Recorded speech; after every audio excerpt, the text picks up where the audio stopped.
नमस्ते विद्यार्थियों, मैं Ramswaroop Jakhar Shri Mahavir international school Kishangarh renewal की ऑनलाइन क्लासेज में आपका स्वागत है। तो विद्यार्थियों, आज का हमारा अध्ययन का विषय है कारक। तो देखिए, कारक जो विषय है उसमें हम सीखेंगे कारक शब्द की व्युत्पत्ति एवं उसका अर्थ, कारक की परिभाषा, कारक के भेद एवं चिन्ह अर्थात परसर्ग, और कारक का जो विस्तारित वर्णन है, यह सब आज हम जो कारक विषय है उसमें सीखेंगे। तो देखिए विद्यार्थियों, कारक शब्द की व्युत्पत्ति एवं उसका अर्थ। कारक आपका जो शब्द है वह संस्कृत की कृ धातु में नवुल प्रत्यय के जुड़ने से बना है। ध्यान देने वाली बात है कि जो आपका कारक शब्द है वह संस्कृत की कृ धातु में नवुल प्रत्यय के जुड़ने से बना है। इसका अर्थ होता है करने या बनाने वाला। ठीक है, इसका अर्थ क्या होता है? करने या बनाने वाला। तो देखिए, व्याकरणों ने कारक को उद्देश्य और विधेय के बीच संबंध स्थापित करने वाला प्रमुख तत्व मानते हैं। अर्थात जो व्याकरणाचार्य हैं उन्होंने कारक को उद्देश्य, किसे कहते हैं उद्देश्य? जो वाक्य में क्रिया का कर्ता होता है उसे क्या कहते हैं? उद्देश्य कहते हैं। ठीक है, और विधेय किसे कहते हैं? अर्थात क्रिया का विस्तार, अर्थात कर्ता के बाद भी जो कुछ आता है, जो क्रिया का प्रसार वगैरह होता है, विस्तार होता है, उसे क्या कहते हैं? विधेय कहते हैं। ठीक है, अर्थात उद्देश्य और विधेय के बीच संबंध स्थापित करने वाला प्रमुख तत्व मानते हैं। ठीक है, यह ऐसा तत्व है जो कर्ता, कर्म और क्रिया का स्वरूप निर्धारित करता है। ठीक है, जो आपका कारक है वह इस प्रकार का तत्व है जो कर्ता, कर्म और क्रिया का जो स्वरूप है वो क्या करता है? निर्धारित करता है। तो विद्यार्थियों, आपको जो कारक शब्द है उसकी व्युत्पत्ति किस प्रकार हुई एवं उसका अर्थ क्या होता है वह समझ में आ गया होगा। तो देखिए आगे, कारक शब्द की परिभाषा। जो कारक शब्द है उसको अनेक जो हिंदी के आचार्य हुए हैं उन्होंने अलग अलग रूपों में परिभाषित किया है। ठीक है, तो देखिए, पहले जो आचार्य हैं वो हैं डॉक्टर वासुदेव नंदन प्रसाद के अनुसार संज्ञा या सर्वनाम के जिस रूप से वाक्य के अन्य शब्दों के साथ संज्ञा या सर्वनाम का संबंध सूचित हो, उसे उस रूप को अर्थात उसे कारक कहते हैं। इस प्रकार का जो रूप है उसे क्या कहते हैं? कारक कहते हैं। जो क्या करे? संज्ञा या सर्वनाम का संबंध है वह सूचित करें। ठीक है, किस प्रकार जो संज्ञा या सर्वनाम है वह जो अन्य शब्द हैं उनके साथ क्या करता है? अपना संबंध प्रकट करता है, उसे ही क्या कहते हैं? कारक कहते हैं। ठीक है, तो आपको डॉक्टर वासुदेव नंदन प्रसाद के अनुसार जो कारक शब्द की जो परिभाषा है वह समझ में आ गई होगी। तो देखिए आगे,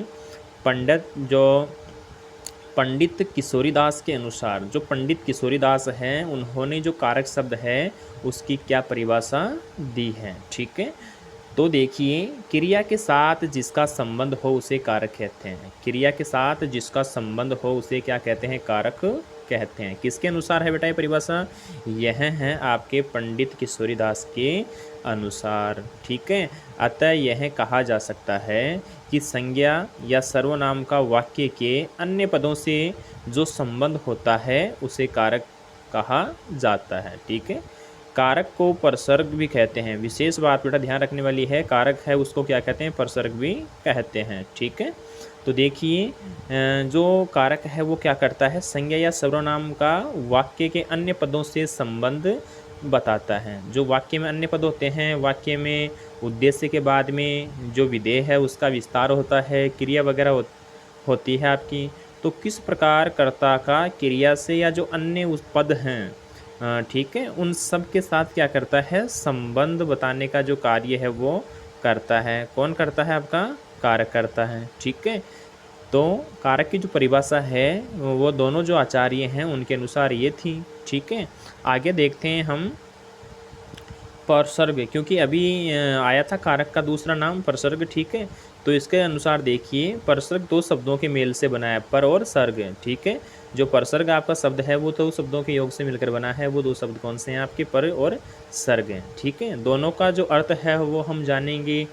पर का अर्थ होता है बाद में और सर्ग का अर्थ है चलना, ठीक है। अर्थात जो शब्दांश शब्द के बाद में प्रयुक्त हो उन्हें क्या कहते हैं, परसर्ग कहते हैं। परसर्ग स्वतंत्र शब्दांश है, अर्थात जो आपके परसर्ग है वो क्या है, स्वतंत्र शब्दांश है जो शब्द से पृथक रहता है। अर्थात यह क्या रहते हैं, शब्द से पृथक यानी अलग रहते हैं, ठीक है। परसर्ग सदैव संज्ञा या सर्वनाम के बाद में प्रयोग में लाए जाते हैं। अर्थात जो आपके परसर्ग है वो सदैव संज्ञा और सर्वनाम के बाद में क्या होते हैं, प्रयोग में लिए जाते हैं। जैसे राम ने रावण को बाण से मारा, ठीक है। तो इसमें राम देखिए, राम क्या है, संज्ञा है, रावण क्या है, संज्ञा है, ठीक है, और बाण क्या है, संज्ञा है।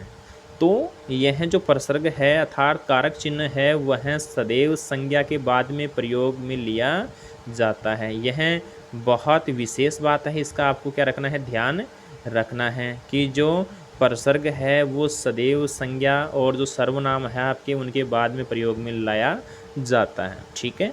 इस वाक्य में रेखांकित शब्द परसर्ग है, अर्थात जो रेखांकित ने है, को है, से है, ये क्या है आपके परसर्ग अर्थात कारक चिन्ह है, ठीक है। फिर देखिए इसी कारक चिन्ह भी कहा जाता था। जो परसर्ग है, जो भी मैंने बात बोली थी आपके सामने, बताई थी आपको कि जो परसर्ग है उसका दूसरा नाम क्या है, कारक चिन्ह है, ठीक है। तो आज आपने एक नया शब्द सीखा है, अर्थात जो परसर्ग है उसे कहते हैं कारक, ठीक है। और कारक का ही दूसरा नाम क्या है, परसर्ग है, ठीक है। तो आगे बढ़ते हैं हम। जो आपके कारक के भेद है एवं चिन्ह है, तो देखिए जो आपका हिंदी विषय है उसमें कारक के 8 भेद हैं।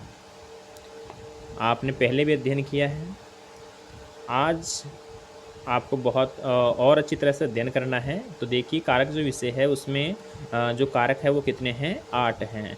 तो पहला कौन सा आपका, कर्ता कारक, कर्म कारक, करण कारक, संप्रदान कारक, अपादान कारक, संबंध कारक, अधिकरण कारक, संबोधन कारक। कुल मिलाकर के आपके कारक कितने हैं, आपके कारक हैं 8, ठीक है। तो बच्चों आपको इनका जो क्रम है वो क्या होना चाहिए, याद होना चाहिए, ठीक है। परीक्षा में आपसे पूछा जाता है कि हिंदी में जो कारक है उनकी संख्या कितनी है, ठीक है। तो कितनी है, आपके जो कारक है उनकी संख्या है 8, ठीक है। तो विशेष ध्यान रखने वाली बात है। अब पढ़ते हैं जो कारक हैं, इनके कारक चिन्ह वगैरह हैं उनके विषय में। तो देखिए आगे, कारक एवं कारक के चिन्ह और उनका अर्थ। तो देखिए विद्यार्थियों, जो कारक हैं आपको सारणी में दिख रहा है, एक तरफ कारक है, दूसरी तरफ उनका चिन्ह है, तीसरी तरफ क्या है, उनका अर्थ है, ठीक है। तो देखो इसमें पहला आपका कारक है कर्ता कारक, क्या है, कर्ता कारक, इसका चिन्ह है ने, ठीक है, कर्ता ने। तो देखिए इसमें कर्ता कौन होता है, कार्य करने वाला, ठीक है। आपकी सुगमता के लिए आपको चित्र समझ में है इसलिए मैंने इसका अर्थ वगैरह सभी साथ में लिए हैं, ठीक है। तो देखिए कर्ता कारक है उसका चिन्ह होता है ने, और कर्ता कारक का जो अर्थ है वो होता है कार्य को करने वाला, ठीक है। अब देखिए आपके वाक्य में कर्ता ना करके क्या आता है, उसका कारक चिन्ह आता है ने, ठीक है। जैसे कि राम ने रावण को मारा, अर्थात कर्ता कौन है, राम है, ठीक है। तो देखिए फिर है अगला अपना कर्म कारक। तो कर्म जो कारक है उसका चिन्ह होता है को, ठीक है। कार्य का प्रभाव जिस पर हो, ठीक है, कार्य का प्रभाव जिस पर होता है वो क्या होता है, आपका कर्म होता है, ठीक है। जैसे श्याम पुस्तक पढ़ता है, श्याम क्या करता है, पुस्तक पढ़ता है, तो श्याम तो क्या हो गया इसमें कि जो कार्य है उसका कर्ता, और जो पुस्तक है वो क्या हो गई, कर्म। अर्थात जो क्रिया का प्रभाव है वो किस पे पड़ रहा है, कार्य का प्रभाव जो कर्म है अर्थात जो पुस्तक है उस पर पड़ रहा है, ठीक है। तो यह क्या है, यह क्या है, आपका कर्म है। फिर देखिए आगे अगला है आपका तीसरा है करण। तो करण जो कारक है उसका चिन्ह होता है से, ठीक है। क्रिया का साधन, अर्थात जिसके द्वारा करता है वो जो कर्म है अर्थात जो क्रिया है उसको संपन्न करता है, पूर्ण करता है, तो उसमें सहाय कौन होती है करण जो कारक है वो होता है, क्योंकि यह क्रिया का क्या है, साधन है। फिर देखिए संप्रदान कारक, इसका जो कारक चिन्ह है वो होता है को या के लिए। तो देखो संप्रदान का अर्थ होता है देना या प्रदान करना, अर्थात देने या प्रदान करने के अर्थ में लेते हैं हम किसको लेते हैं, संप्रदान कारक को लेते हैं, और इसका कारक चिन्ह क्या होता है, के लिए। ठीक है। फिर देखिए अगला है अपना कारक अपादान। ठीक है, अपादान जो कारक है उसका कारक चिन्ह होता है से। ठीक है। अब देखिए इसका अर्थ हम किसके साथ लेते हैं, अलगाव। अलगाव का अर्थ होता है अलग या पृथक्करण। ठीक है, यानी कि जब अलग करते हैं हम किसी को तो उसकी जो उसका सूचक होता है अर्थात जिसका हमें ज्ञान करवाता है, जैसे पेड़ से पत्ते गिर रहे हैं, पेड़ से पत्ते गिर रहे हैं। ठीक है, तो वो क्या हो रहे हैं, अर्थात वो अलग हो रहे हैं। तो जहाँ पर अलगाव या पृथकता अर्थात अलग होने का बोध हो, वहाँ पर क्या होता है आपका अपादान कारक होता है। ठीक है। अगला है आपका संबंध कारक। तो देखिए संबंध जो कारक है वो जो उसका कारक चिन्ह है वो है का, के, की, रा, रे, री, ना, ने। ठीक है, इनमें से कोई सा भी आ सकता है। ठीक है, यह जो कारक चिन्ह है वो जो संबंध है उसका क्या कराते हैं, बोध कराते हैं। ठीक है।